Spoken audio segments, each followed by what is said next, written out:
하나님 말씀을 듣기 전에 옛날 이야기부터 배워봤습니다. 유치부 형님 반, 은겸이 잘 들어보세요. 은겸이 잘 들어보세요. 옛날 어느 날 호랑이 한 마리가 구덩이에 빠졌어요. 호랑이는 살려달라고 어웅어웅 울었어요. 그렇게 사흘이 지났는데 호랑이가 있는 구덩이 근처를 한 선비가 지나가게 됩니다. 호랑이는 선비에게 선비님 제발 한번 살려주세요. 이렇게 간절히 부탁했습니다.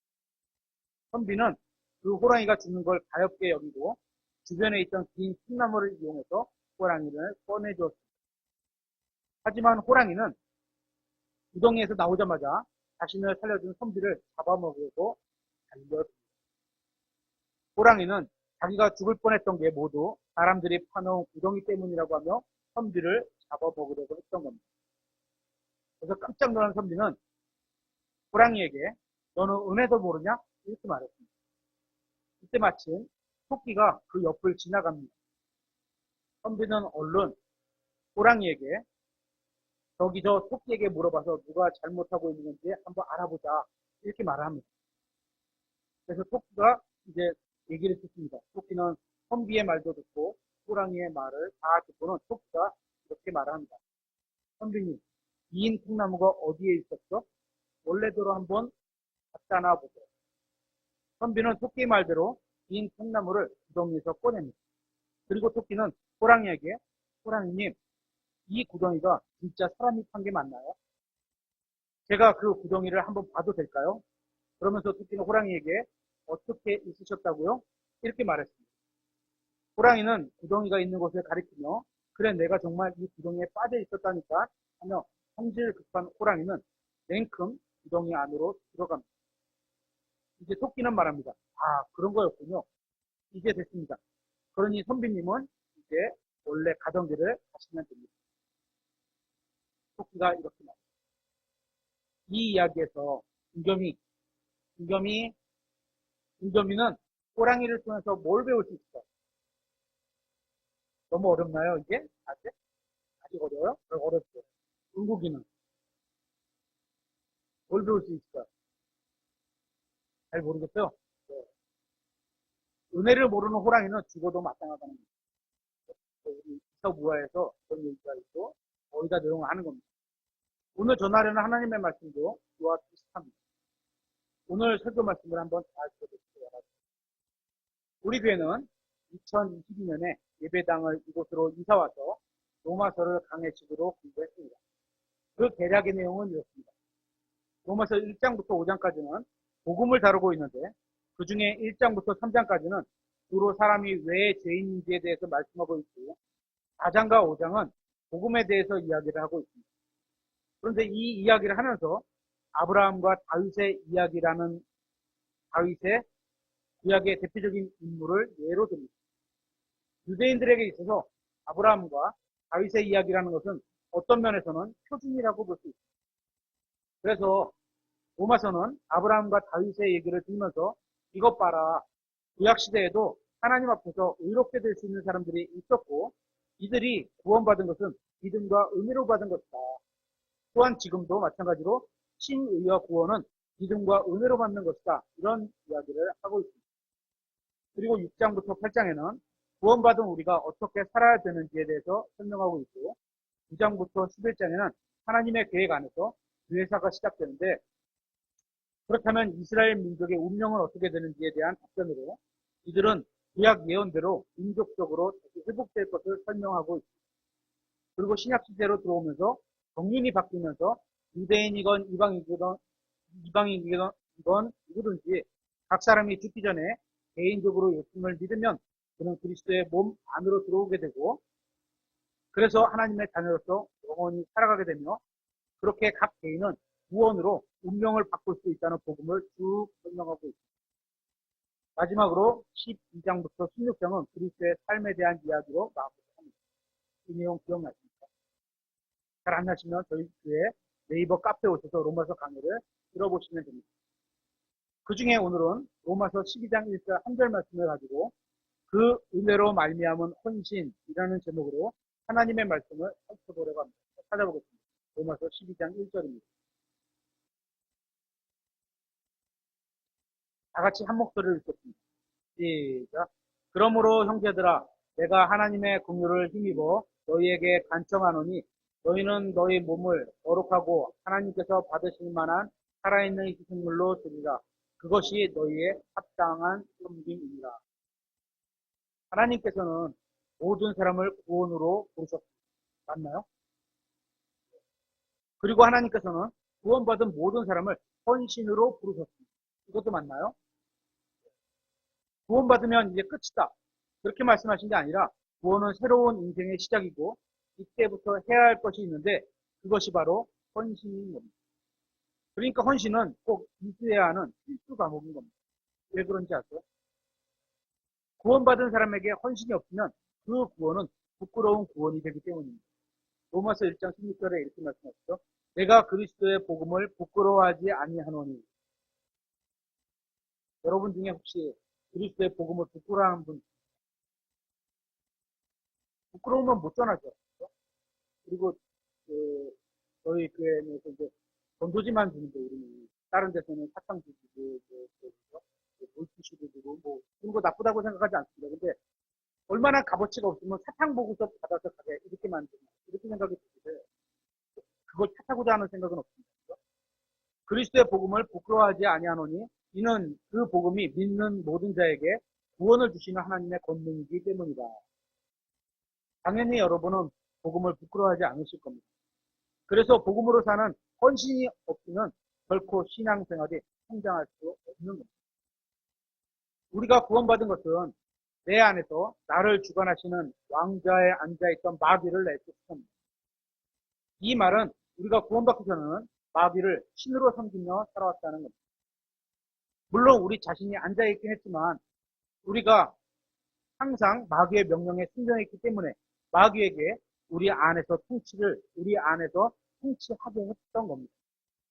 그런데 구원받았다는 건 내 안의 왕좌에서 마귀를 내쫓아내고 또한 내 자신도 거기를 내려온 겁니다. 그러면 헌신은 무엇이냐면 내 안의 왕좌를 주님께 내어드리는 게 헌신입니다. 그러니까 헌신은 주님의 것을 마땅히 다시 주님께 돌려드리는 것이 헌신인 겁니다. 그래서 어떤 서울에 있는 교회에서는 대정 집사님이 기도를 할 때 이 문구를 거의 주십니다. 주님의 것을 마땅히 다시 주님께 돌려드립니다. 이런 표현을 쓰세요. 고린도서 6장 20절에 주님께서 값을 치르고 너희를 사셨느니라. 그러므로 하나님의 것인 너희 몸과 너희 영으로 하나님께 영광을 돌리라. 그러므로 우리가 우리 자신의 것이 아니랍니다. 그러면 우리가 누구의 것이냐 하면 주님의 것이란 겁니다. 이 사실을 여러분은 인정하십니까? 그렇기 때문에 우리가 예수님을 주님이라고 부르고 있는 겁니다. 이 호칭에 합당하게 살아가는 게 바로 헌신인 겁니다. 성경이 말하는 헌신은 그리 특별한 게 아닙니다. 우리의 몸을 드리는 겁니다. 그래서 주님께서 내 몸을 통치하시도록 내어드리는 게 바로 헌신입니다. 다시 로마서 12장 1절로 그러므로 형제들아 내가 하나님의 긍휼을 힘입어 너희에게 간청하노니 너희는 너희 몸을 거룩하고 하나님께서 받으실 만한 살아있는 희생물로 드리라. 그것이 너희의 합당한 섬김입니다. 바울이나 다른 대언자들을 통해 성경을 기록하게 하셨지만 성경의 저자는 하나님이십니다. 그래서 우리가 성경을 대할 때 모든 성경 기록을 하나님의 말씀으로 받아들이는 겁니다. 성경을 믿는다고 하는 말은 성경은 하나님의 말씀이다. 이렇게 믿는 게 성경을 믿는 겁니다. 본문을 보면 하나님께서 우리에게 간청하고 계십니다. 창조자 하나님은 자신의 창조물에게 하라 또 명령하셔도 되는 분인데 우리에게 간청하고 계십니다. 역시 하나님은 제가 생각하는 것보다 훨씬 더 신사다운 분, 멋진 분인 건 사실입니다. 그 하나님은 우리의 몸과 영에 대해 소유권을 가지고 있습니다. 왜냐하면 값을 치르고 사셨기 때문입니다. 여기서 소유권이 있다는 말은 그것 내 거야 이 정도가 아니라 내 소유물을 가지고 일을 해서 수익을 낼 수 있는 권리를 말하는 겁니다. 예를 들어 여러분이 이제 아파트를 산다거나 아니면 상가를 산다거나 부동산을 하나 삽니다. 돈을 가지고. 그러면 거기서 그냥 내 거야 이거에 만족하지 않죠. 그렇죠? 빌려줘서 돈을 얻게 되잖아요. 수익을 얻게 되잖아요. 그런 거를 말하는 겁니다. 그렇게 주님께서는 우리의 몸에 대해 소유권을 행사하실 수 있습니다. 그렇죠? 소유권을 갖고 주인이시니까 명령할 수 있다는 겁니다. 그런데 그렇게 안 하시고 우리에게 간청하시고 있는 겁니다. 이게 하나님께서 일하시는 방법입니다. 어느 부모님들은 자식이 부모를 부양하는 것이 마땅하다고 강권하시기도 하는데요. 그럴 수도 있습니다. 그렇죠? 근데 하나님은 주님이요 아버지로서 당연한 권리가 있음에도 자녀들에게 간청하시고 부탁하시는 분입니다. 하나님의 이런 자세에 따른 게 영적 성장의 된 모습이라고 할 수 있습니다. 오늘 본문 로마서 12장 1절은 그러므로 라는 말로 시작을 합니다. 앞에서 무슨 얘기에 대한 결과로 사용하는 그런 접속사죠. 로마서 11장에서 우리는 하나님 앞에서 연약한 사람이었고 죄인이었고 심지어는 하나님의 원수였는데 우리를 위해 하나님께서 자기 자신을 내어주셔서 우리를 구원해 주셨다는 겁니다. 그러므로 이제는 너희가 좀 이렇게 해줄 수 있겠니? 라고 간청하시고 있는 겁니다. 이 간청은 바울의 간청이 아니라 하나님의 간청을 말씀입니다. 하나님께서 우리를 어떻게 구원하셨습니까? 긍휼을 베푸셨고 은혜를 베푸셨고 생명을 주셨고 이처럼 크게 사랑하셔서 우리가 구원받은 겁니다. 다 알고 계시죠? 죄에 매어 살았기 때문에 죽어서 지옥에 가야 마땅한데 그럼에도 주님을 받아들였다는 이유만으로 죄와 상관없게 됐고 하나님의 아들이 되는 권능을 받았고 그래서 지금 죽어도 하늘나라에 갈 수 있게 되었으니 이제는 좀 부탁한다 간청하시는 겁니다. 이런 하나님의 자세를 보면서 목이 뻣뻣한 우리는 배은망덕한 호랑이 같은 존재구나 하는 생각이 들어야 하는 겁니다. 우리가 주님께 헌신해야 하는 이유가 여기에 있습니다. 주님께서 먼저 우리에게 엄청나게 큰 은혜를 베풀어 주셨기 때문입니다. 그 은혜는 지지난주에 우리가 살펴봤던 것처럼 첫 번째 영존하는 생명수, 생명의 빵, 영원한 생명, 혼의 구원, 어떻게 살아야 되는지 본보기, 위로자, 주님의 평화, 말씀들, 하나님의 영광을 주심으로 하늘나라에서 영원히 행복하게 살 수 있도록 해주셨습니다. 그리고 나서 이 땅에서 사는 70년, 80년에 대해 가장 좋은 길을 보여줄 테니 그 길로 살아보지 않을래? 하고 간청하고 계십니다. 이것을 하나님께서 간청하신다고 해서 결코 부당하거나 무리한 요구가 아니라고 생각합니다. 우리의 영과 혼에 대해 영원을 해결해 주셨는데 고작 7, 80년은 비교할 수 없을 정도로 짧은 시간입니다. 수학적으로 보면 분모에다가 무한대 영원을 놓고 분자에다가 70, 80을 놓는다면 숫자는 거의 0에 가깝습니다. 그러니까 0만큼 금방 지나가는 시간을 하나님이 원하시는 뜻대로 살아보라고 간청하시는 겁니다. 예를 들어 제가 여러분에게 1억씩을 드립니다. 1억씩입니다. 1억이 어떻게 나눠진 게 아니고 1억씩을 드립니다. 이렇습니다. 고마우시죠? 그리고 나서 여러분이 갖고 있는 돈으로 얼마가 갖고 있어요? 1억 더하기 알파가 갖고 있어요. 1억을 받고 있습니다. 돈으로 2,000원짜리 빵 한 개와 1,500원짜리 우유 한 개만 사다 주시겠어요? 라고 간청하고 있는 겁니다.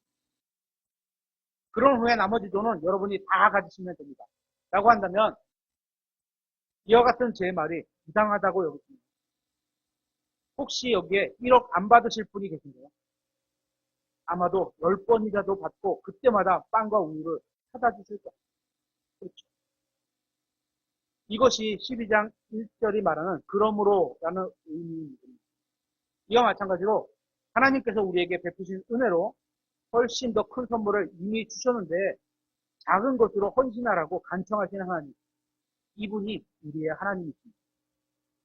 다시 로마서 12장 1절에 그러므로 형제들아 하나님이 누구에게 간청하고 있으신 거죠? 여기서 형제라고 부르는 것은 가족이라는 의미입니다. 하나님 아버지가 아버지가 하나님이라는 겁니다. 그러니까 구원받은 사람들에게 간청하고 계시는 겁니다. 여러분, 성경은 구원받지 않은 사람들에게 아무것도 요구하지 않습니다. 그냥 예수 그리스도를 믿으라고 할 뿐입니다. 이것도 엄밀히 말하면 요구가 아니라 구원받을 수 있도록 도와주시겠다는 겁니다. 그렇죠? 억지로 이렇게 하라고 하는 게 아닙니다. 그런데 이제 구원받은 사람들에게 하나님께서 간청하고 계십니다. 그것이 무엇이냐 하면 오늘 본문의 말씀처럼 너희의 몸을 하나님께 살아있는 제물로 희생물로 드리라는 겁니다. 그러니까 아무것도 주신 것이 없이 그냥 우리의 몸을 드리라고 말씀하신 것이 아니라 주님께서 큰 은혜를 베풀으셨으니까 또한 우리가 주님으로 받아들인 분에게 우리의 몸을 드리라는 겁니다. 다른 누군가의 몸을 드리게 하라는 게 아닙니다. 우리 자신이 자기 자신의 몸을 드리라는 겁니다. 다른 사람이 드리는 건 그 사람과 하나님의 문제라는 겁니다. 제가 여러분에게 시켜서 여러분을 몸을 드리게 하라는 게 아닙니다. 하나님이 여러분에게 말씀하십니다. 제가 저의 자녀의 몸을 드리게 하라는 게 아닙니다. 자녀든 다른 사람이든 신경 쓰지 말라는 겁니다. 다른 형제는 왜 헌신하지 않는지 신경 쓰지 말라는 겁니다. 또 다른 교회가 왜 헌신하지 않는지 그런 것도 신경 쓰지 말라는 겁니다. 다른 사람이 주님을 어떻게 섬기든 그건 여러분과 상관이 없다는 겁니다.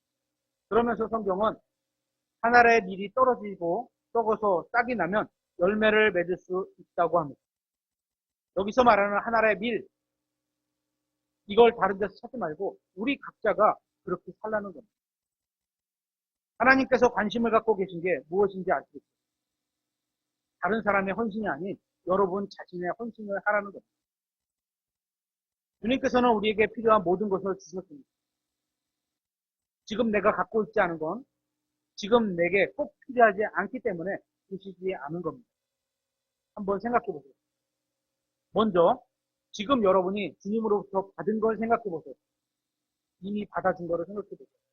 그 다음으로 반대로 여러분이 주님께 드린 걸 생각해 보세요. 내가 주님께 받은 것이 무엇이고 큰 은혜로운 하나님의 선물들이 있으시죠. 그리고 내가 드린 것이 무엇인지 우리가 주님께 여러 가지를 드렸습니다. 안 드린 게 아니고 드렸습니다. 하지만 주님께서 나에게 진정으로 원하시는 건 무엇인지를 한번 생각해 보세요. 이 질문의 답은 너희 몸을 드려라. 그래서 이제부터 우리의 몸을 드리려고 하는데 그러면 어떻게 드려야 할까요? 어떻게 헌신해야 할까요? 주님께서 우리에게 원하시는 것은 우리의 몸을 주님께 희생물로 드리라는 겁니다. 그러니까 주님이 원하시는 희생물은 바로 우리 자신의 몸이고 저와 여러분 자신의 몸입니다. 그런데 살아있는 희생물로 드리라는 겁니다. 살아있는 희생물? 이 말은 굉장히 모순되는 말처럼 들립니다.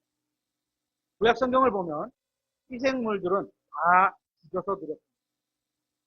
구약의 희생제사로는 살아있는 걸 드릴 수가 없습니다. 죽지 않으면 희생물로 드릴 수가 없는 겁니다. 그런데 우리가 드려야 되는 희생물은 그렇지 않다는 겁니다. 죽을 때까지 해야 하는 게 우리의 희생인데 우리가 살아있는 희생물로 드려지기 위해서는 희생물 자신이 자발적으로 드리는 방법밖에 없는 겁니다. 그러니까 자원함이 없다면 살아있는 희생물이 아닌 겁니다. 많은 설교자들이 성도들에게 구약의 희생제물처럼 죽여서라도 드리는 희생물을 강요합니다. 그런데 주님은 저와 여러분이 자원하는 희생물로서 우리 몸을 스스로 드리기를 원하시는 겁니다. 그래서 간청한다 이렇게 말씀하고 있습니다. 하나님께서 가장 원하시는 희생물은 우리가 자원해서 우리의 몸을 드리는 겁니다. 구약에서 희생된 짐승 중에 자원에서 나온 짐승이 있을까요? 어떤 짐승도 희생물이 되겠다고 자원해서 나온 경우는 없었을 겁니다. 그리고 창세기 22장에는 좀 특이하게 준비된 양 한 마리가 있는데요. 아브라함이 이삭을 제물로 바칠 때 미리 준비되었던 그 순양입니다. 그런데 그 순양의 뿔이 덤불에 걸린 채 있었던 것으로 봐서는 그 순양도 자원에서 나온 건 아닌 것 같습니다.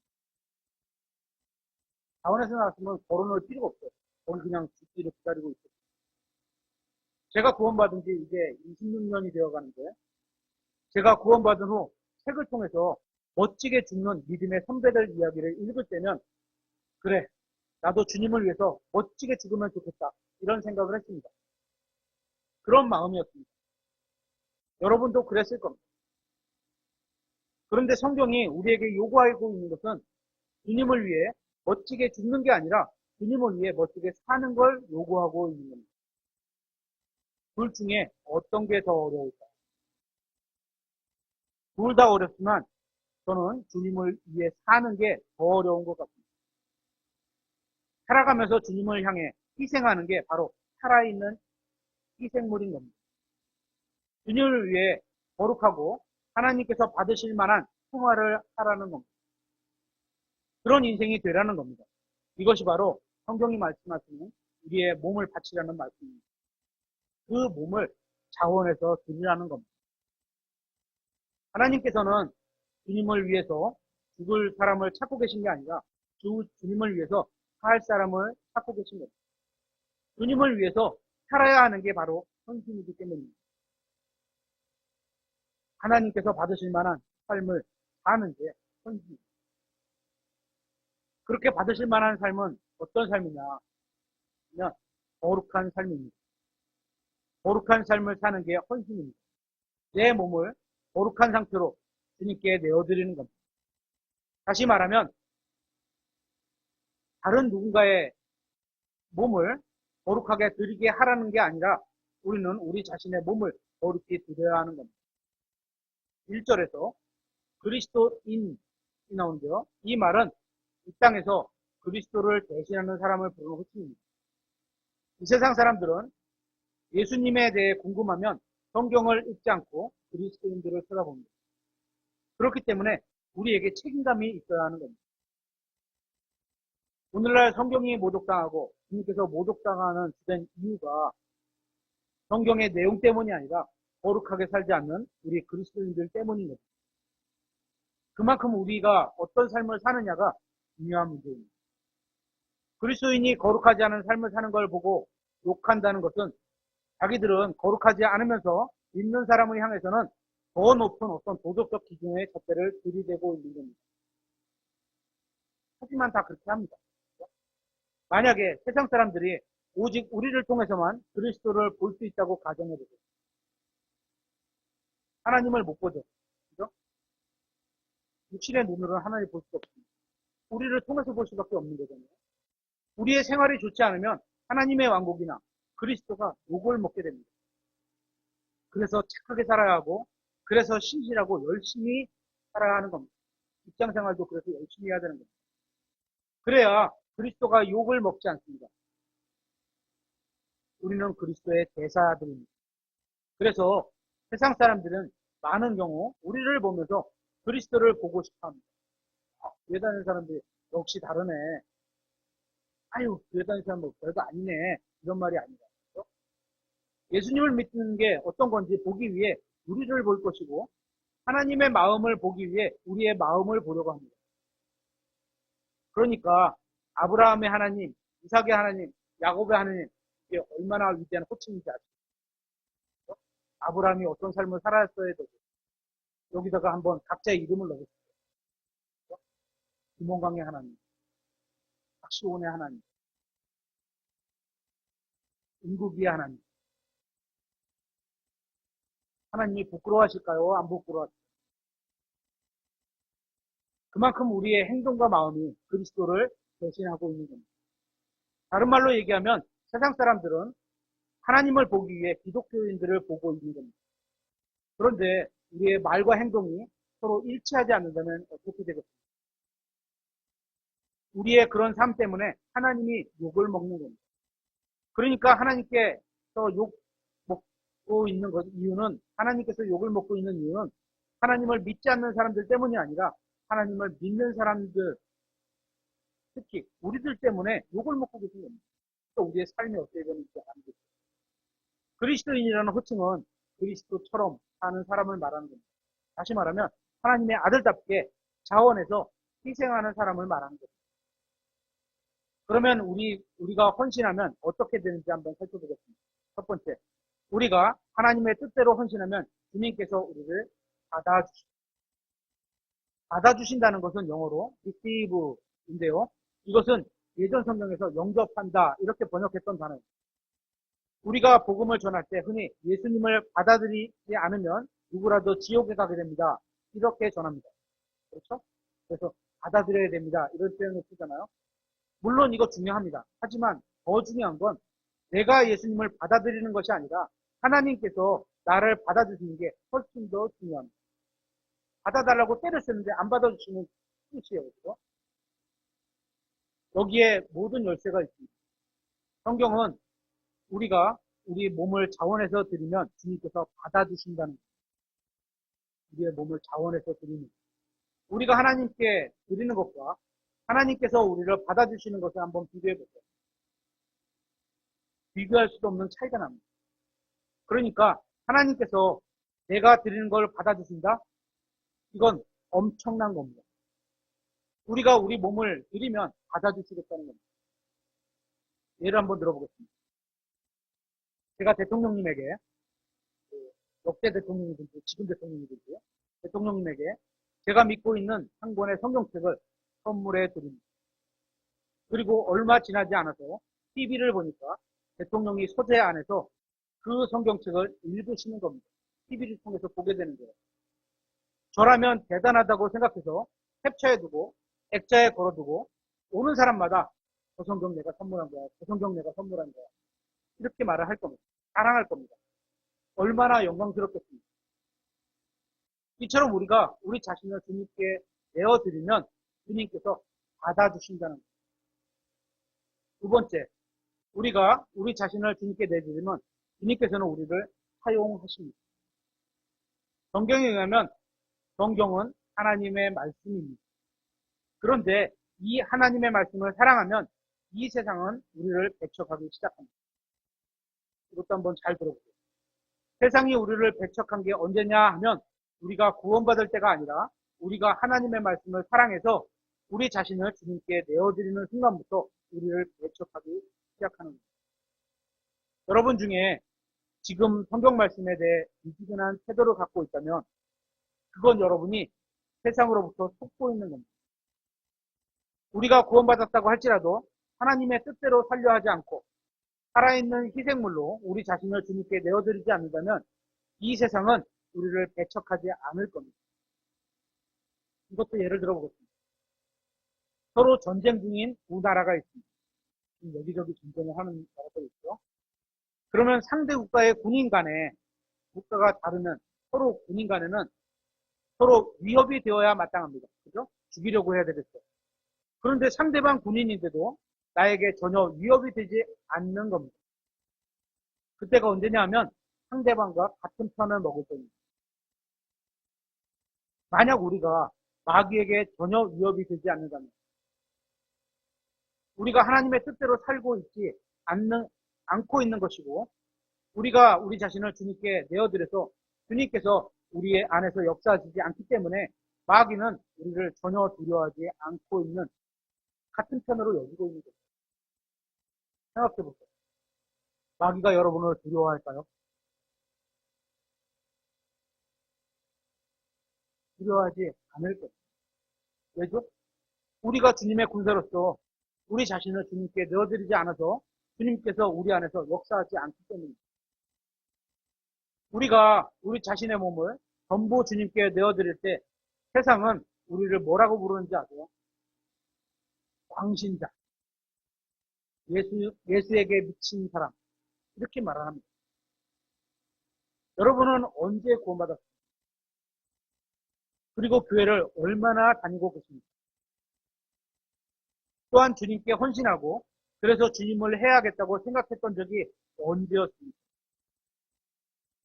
그때는 여러분이 주님께 완전히 내어드렸던 모습을 보면서 세상이 여러분을 광신자라고 생각했을 겁니다. 그런데 지금은 어떻습니까? 일주일 중에 하루만 주님을 위해 사는 것, 어쩌면 그것도 다행일지도 모르겠습니다. 일주일을 조만간 여러분과 협의해서 저희 모교 기도 예배를 수요일로 변경하고자 기도하고 있는데요. 그래서 만약에 이제 여러분이 수요일에 한 번 더 참석을 하시면 일주일에 이틀이라도 주님을 위해 시간을 내어 사는 것. 제가 드리는 말은 일주일 내내 교회에 오시라 이런 말씀을 드리는 게 아닙니다. 그 7일을 주님을 위해 살 수 있어야 한다는 겁니다. 어디에 계시든 어떤 일을 하든 그렇게 일주일 내내 주님을 위해 살면서 세상은 여러분을 당신자라고 부를 겁니다. 이렇게 나의 모든 것을 주님께 내어드리는 것을 세상은 미쳤다고 하는데 성경은 그게 합당한 섬김이라고 부르는 겁니다. 여기서 합당하다는 말이 영어로 reasonable 이렇게 되어 있는데요. reason, 이유 이런 거죠. 충분한 이유가 있는 지극히 정상적인 의미라는 겁니다. 우리가 믿는 하나님은 논리적이면서도 지극히 이성적인 분입니다. 그래서 성경이 말하는 믿음도 지극히 논리적이고 이성적인 분입니다. 헌신하라는데 그냥 헌신하라는 게 아니에요. 충분한 선물을, 큰 선물을 주셨는데 그래도 깨닫지 못하겠느냐? 그러면서도 또 부탁을 하시는 거예요. 납득할 만한 충분한 이유가 있는 겁니다. 건전한 논리와 건전한 이성. 이 둘은 같은 방향을 향하고 있습니다. 그래서 어떤 때는 믿음으로 하나님을 믿어야 하고 또 어떤 때는 충분한 이유를 갖고 하나님을 믿어야 하는 겁니다. 그렇게 하나님께서는 우리가 하나님을 섬기는 것이 충분한 이유 있는 섬김이라고 말씀하시는 겁니다. 오해하지 마시기 바랍니다. 여러분 자신을 모두 주님 앞에 내어드리는 것은 항상 교회에 나와야 된다거나 가진 돈을 모두 교회에 드려야 된다는 게 아닙니다. 여러분 자신의 마음과 몸을 주님께 내어드리라는 겁니다. 내가 무슨 일을 하든지 주님께서 나를 통해서 하신다는 그런 마음 자세로 몸을 내어드리라는 겁니다. 그게 가정을 돌보는 일이건 그게 직장 일이 될 수도 있고 그게 교회 일이 될 수도 있는 겁니다. 내가 지금 하나님 앞에서 거룩하게 산다는 이런 마음으로 여러분 자신을 주님께 내어드리는 겁니다. 그게 합당한 섬김입니다. 온전한 헌신은 주님의 은혜로 말미암은 가장 합리적이고 합당한 반응입니다. 그렇다면 우리의 헌신을 막는 게 무엇일까요?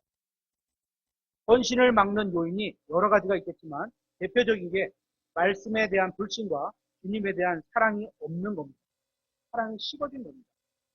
한마디로 주님을 믿지 못하고 주님을 사랑하지 않기 때문에 헌신하지 않는 겁니다. 예를 하나 드리겠습니다. 여러분의 부모님이 여러분을 위해 헌신했잖아요. 그렇죠? 부모님이 왜 여러분을 위해 헌신하셨을까요? 사랑했기 때문입니다. 언제 사랑이 생겼는지 아세요? 여러분을 잉태한 순간 여러분을 향한 사랑이 생겼습니다. 여러분이 태어나는 순간 여러분을 향한 사랑의 헌신이 드러나게 되는 겁니다. 하나님께서도 우리가 거듭난 순간부터 우리를 마음에 품고 사랑하기 시작하셨습니다. 그런데 우리가 헌신하지 못하는 이유는 우리가 주님을 사랑하지 않기 때문입니다. 평범한 부모님들은 낮에 직장일로 힘들어도 밤에 새벽에 아기가 울면 피곤하지만 일어나서 우는 아기의 기저귀도 갈아주고 젖도 먹입니다. 이렇게 사랑하기 때문에 응가를 치우면서도 냄새도 좋고 즐거워하는 겁니다. 건강하구나. 자기 아기를 사랑하기 때문입니다. 그런데 만약에 어떤 다른 사람이 밤에 여러분의 집 앞에 배설물을 쌌습니다. 그걸 치워야 하는데 기분이 좋겠죠? 하지만 자기 아기 똥을 치우면서도 즐겁고 기쁜 건 사랑하기 때문입니다. 사랑이 있기 때문에 마음과 시간과 재물과 몸을 헌신하는 겁니다. 마찬가지입니다. 우리가 우리 자신을 주님께 내어드리는 건 주님에 대한 사랑이 있어서 헌신하게 되는 겁니다. 반대로 주님에 대한 사랑이 없으면 헌신하지 않을 겁니다. 지금 나는 주님을 사랑하고 있는가? 여러분 각자가 자신을 판단해 보시기 바랍니다. 주님을 위해서 나 자신을 내어드린 만큼 내 시간을 내어드리고 내 열정도 내어드리고 내 마음도 내 혼도 내 물질도 내 힘도 내 몸도 내어드리게 되는 겁니다. 주님을 사랑하기 때문입니다. 우리의 헌신의 동기는 사랑입니다. 결국 헌신하지 않은 것은 주님을 사랑하지 않기 때문입니다. 이제 마지막으로 어떻게 헌신해야 하는지, 누구처럼 헌신해야 하는지 알아보도록 하겠습니다. 창세기 22장 2절을 찾아보도록 하겠습니다.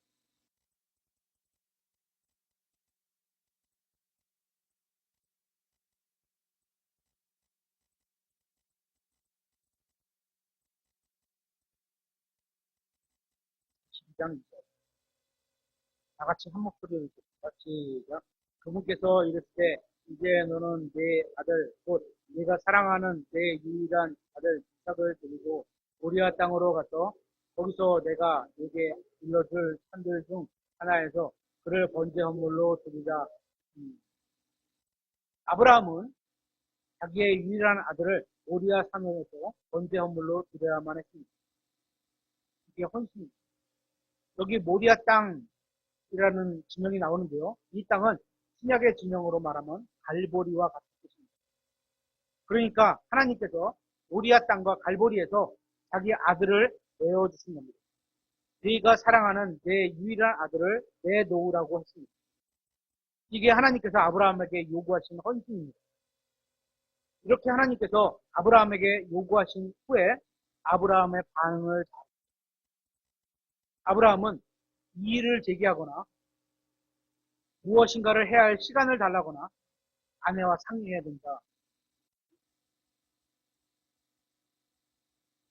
또 이것은 불합리하다고 논쟁하지 않았습니다.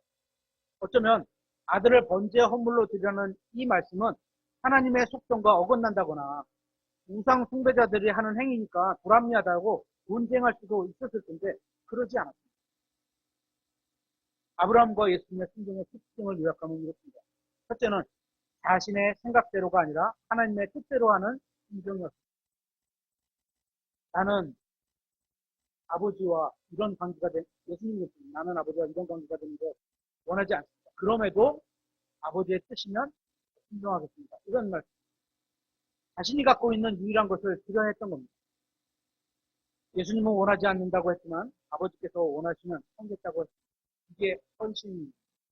두 번째는 미루지 않고 즉각 행했습니다. 세 번째는 일부만 드린 것이 아니라 전부를 다 내어드렸습니다. 이것이 성경에서 말씀하시는 헌신의 의미입니다. 이제 오늘 말씀을 마무리하겠습니다. 어떤 글을 하나 소개하려고 합니다. 구원받은 모든 사람의 마음에는 한 왕좌와 한 십자가가 있다. 그 왕좌에 그리스도께서 앉아 계시면 내가 십자가 위에 달려있게 되는 것이다. 그런데 만일 내가 내 왕좌 위에 앉아 있으면 예수님은 여전히 내 마음에서 십자가에 달려 계시는 것이다. 그랬습니다. 여러분의 마음에 있는 왕좌에는 누가 앉아 계십니까? 아니면 누가 십자가에 매달려 계십니까? 여러분이 지금 여러분 인생의 왕좌를 주님께 내어드리지 않고 있다면 여러분이 주님을 주님이라고 부르는 것은 이중적인 태도입니다. 여러분의 삶을 아직 그분께 내어드리지 않는 것은 여러분의 생각이 그분의 생각보다 더 낫다고 여기는 일인 겁니다. 여러분이 그분보다 더 잘할 수 있다는 말이죠. 하나님은 우리에게 큰 은혜로운 선물들을 주셨습니다. 그 누구도 줄 수 없는 영존하는 생명, 영원한 생명, 손의 구원, 삶의 본보기, 위로, 주님의 평안, 말씀들, 하나님이 주신 영광, 그리고 예수님 자신을 우리가 구원받는 순간 우리에게 선물로 주셨습니다. 처음에 살펴봤던 그 은혜를 모르는 호랑이 얘기를 통해서 교훈을 배워서 아는 것처럼 우리도 주님의 은혜를 다시 생각해보고 헌신하는 성도가 되어야 합니다. 인생이란 시간은 붙잡을 수 없습니다. 그리고 그 시간은 너무나 짧습니다. 이 짧은 우리의 인생을 하나님께 내어드려서 영원을 위해 헌신하는 것은 마땅합니다. 헌신이란 게 특별한 게 아닙니다. 내 마음의 왕좌를 주님께 내어드리는 겁니다. 주님께서 주님의 뜻대로 내 삶을 살아주시도록 내 생각과 뜻을 주님께 내어드리는 겁니다. 그래서 하나님의 말씀대로 사는 것, 그렇게 내 몸을 내어드리는 것이 그게 헌신입니다. 구약의 모든 헌물은 죽여서 드렸습니다. 그런데 살아계신 하나님은 우리가 살아있는 희생물로 드려지길 원하고 계십니다. 살아있는 희생물은 헌물로 드려지는 사람이 자원해서 드려야 가능한 희생이고, 그래야 우리가 주님께 온전히 받아들여지는 살아있는 헌물이 되는 겁니다. 그러기 위해서 우리 각자 마음의 왕자를 주님께 내어드리겠다는 결단이 있습니다.